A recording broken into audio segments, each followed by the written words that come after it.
biyya caaltu biyya too Oromiyaa tan uumaan badhaatu handhuura abboodhaa biyya gootoowwanii biyya hayyuu karaa biyya biiflawwanii biyya too Oromiyaa biyya sirna gadaa tan ittiin beekamtu mallattoon isii odaa anis biyyaan qabaa kaniin ittiin dhaadadhu biyya too Oromiyaa kaniin jiruuf abdadhu haadha burqaalee fi laggeen gurguddaadha mukkeen bosona isii addunyaa fakkiidha kan halluun faayarte binayyiin adda adda bosona isii guutee bosona seegootee anis biyyaan qaba biyya caaltu biyya too Oromiyaa tan uumaan badhaatu handhuura abboodhaa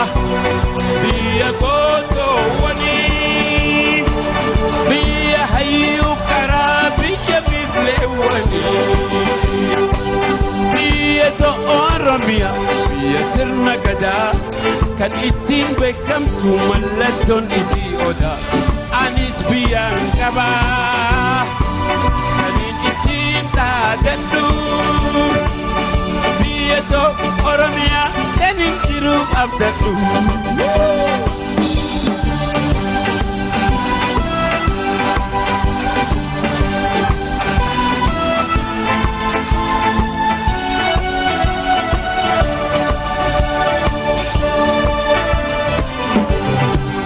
anis biyyaan qaba biyya caaltu biyya too Oromiyaa kan uumaan badhaatu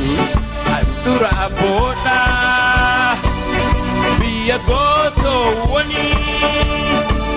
biyya hayyuu karaa biyya biifleewwanii biyya too Oromiyaa biyya sirna gadaa kan ittiin beekamtu mallattoon isii odaa anis biyyaan qabaa kaniin ittiin dhaadadhu biyya too Oromiyaa kaniin jiruuf abdadhu hummaanni isii seera abbaa gadaati dimokiraasiin mara ilmaan si hammatti anis biyyaan qaba baqataa ta'ullee roorroo alagaatiif biyyaa deeme malee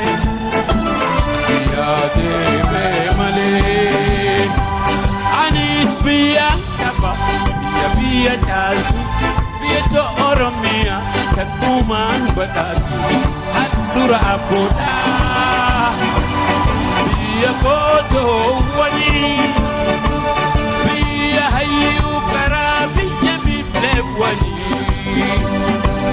biyya too Oromiyaa biyya sirna gadaa tan ittiin beekamtu mallattoon isii odaa anis biyyaan qabaa kaniin ittiin dhaadadhu biyya too Oromiyaa kaniin jiruuf abdadhu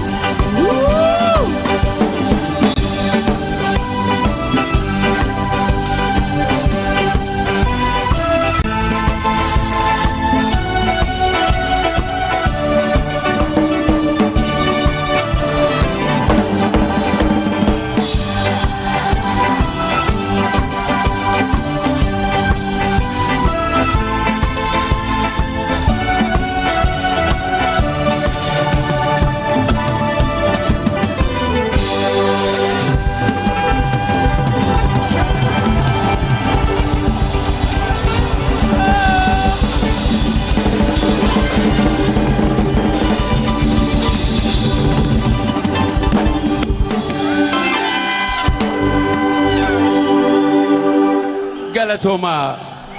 shamarran dargaggoota manguddoota hogganoota keenya jaallan keenya mara akkas har'a wanni godhaa jirru tokko keenya namuutu asirratti dhufne ayyaana kana ayyaana muuziqaa fi kana otoon taane